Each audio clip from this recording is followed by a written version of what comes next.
I was thinking about what Black people can learn from our grandparents, right? We're Black people from the 1940s, and we stayed married because broken families were too expensive. We're Black people from the 1940s, and we stayed married because broken families were too expensive.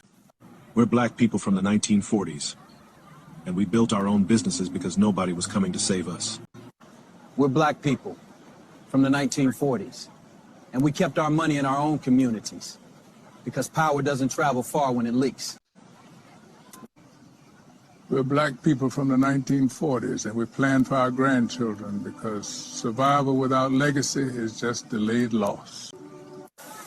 We're Black people from the 1940s, and we built wealth together because nobody eats, survives, or succeeds alone. All right, so let me give you, before we finish up, let me give you some stats in terms of previous generations and why I really truly believe that listening to your conservative grandparents might be a pathway for you to be able to achieve some real power as you move forward into 2026 and beyond.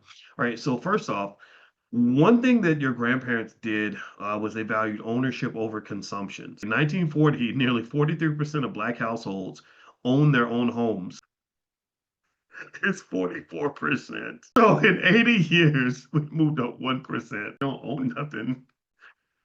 Because home ownership is the largest driver of middle class wealth, by the way. So that's literally 65 to 70% of the median household net worth in the US. Next, they also valued marriage and family stability as an economic strategy.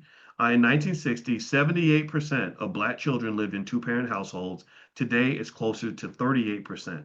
So research from the Brookings Institute shows that children from stable two-parent homes are more than twice as likely to reach the middle class, even controlling for income levels. Back in the day, your grandparents, they also avoided debt whenever possible. Like, give me a yes if any of you have grandparents who did not like debt, who stayed out of debt by any means necessary. So if you want to know why Black wealth is going backward, if you want to know why Black home ownership isn't rising the way it should, look no further than the promise of that the best way for me to achieve something economically is for me to go find some big white university and go $150,000 in debt, or 80,000 in debt, or 50,000 in debt. Half of all Black college graduates, the group of people that you are leaning on the most and expecting the most to pull us to elevate our condition, the ones who are supposed to go start the businesses and create opportunities for others, can't do it because it's like going to a basketball team and finding their best athlete and chopping his legs off. They lean on this thing called common sense. Your ancestors had a lot of common sense. Another thing your elders had that maybe we don't have as much is community economics over individual, flexing and stuff like that. So basically, segregated communities circulated dollars far better than we circulate Black dollars today. Next thing that your grandparents did that my mother used to scream and holler about this up until the day she passed is they tended to emphasize practical skills in business ownership. The U.S. Small Business Administration shows that business owning families tend to have a median net worth that is 5 times higher, right?